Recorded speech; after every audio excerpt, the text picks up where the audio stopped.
नमस्कार, मैं नियाज खान और आप देख रहे हैं एनएमएफ न्यूज। कोरोना वायरस के नए वेरिएंट ओमिक्रॉन को बहुत ही खतरनाक माना जा रहा है। ऐसा हम नहीं कह रहे हैं, बल्कि डॉक्टरों और जानकारों का ऐसा कहना है।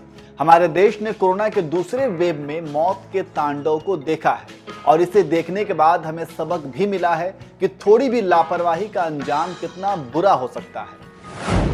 वहीं दुनिया भर में कोरोना के बढ़ते मामलों के बीच देश में नीति आयोग के सदस्य वीके पॉल ने चिंता जाहिर की है। एक प्रेस कॉन्फ्रेंस में डॉक्टर पॉल ने कहा है कि अगर हम ब्रिटेन में ओमिक्रॉन के संक्रमण का पैमाना देखें और भारत की आबादी से उसकी तुलना करें तो कहा जा सकता है कि संक्रमण फैलने पर भारत में रोजाना 14 लाख केस आएंगे। उन्होंने यह भी कहा कि हर केस की जीनोम सीक्वेंसिंग नहीं की जा सकेगी। उन्होंने कहा कि कोरोना के बढ़ते केस के लिए ओमिक्रॉन संक्रमण माना जा रहा है, लेकिन इसे लेकर अभी सारी बातें साफ नहीं हुई हैं।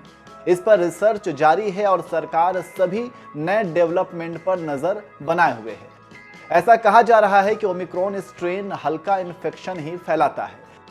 उन्होंने यूरोप में ओमिक्रॉन के संक्रमण की रफ्तार को हाईलाइट किया और भारत की आबादी से उसकी तुलना की।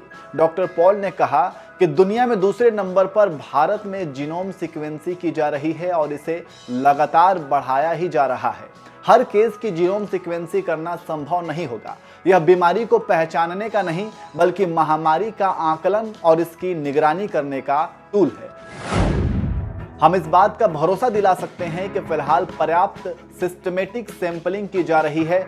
वहीं हेल्थ मिनिस्ट्री के जॉइंट सेक्रेटरी सचिव लव अग्रवाल ने बताया कि भारत में अब तक 12 राज्यों में 113 ओमिक्रॉन केस मिले हैं।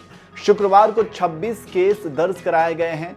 महाराष्ट्र में सबसे ज्यादा 40 केस हैं। इसके बाद दिल्ली में 22, राजस्थान में 17, तेलंगाना और कर्नाटक में 8-8, गुजरात में 7, केरल में 5, उत्तर प्रदेश में 2 और तमिलनाडु, आंध्र प्रदेश, पश्चिम बंगाल और चंडीगढ़ में 1-1 मामले मिले हैं। वीके पॉल ने आगे कहा कि ठंडा मौसम भी वायरस का संक्रमण फैलाने में मदद साबित होगा। हालांकि अभी हालात स्थिर है, लेकिन हमें सावधानी बरतनी चाहिए।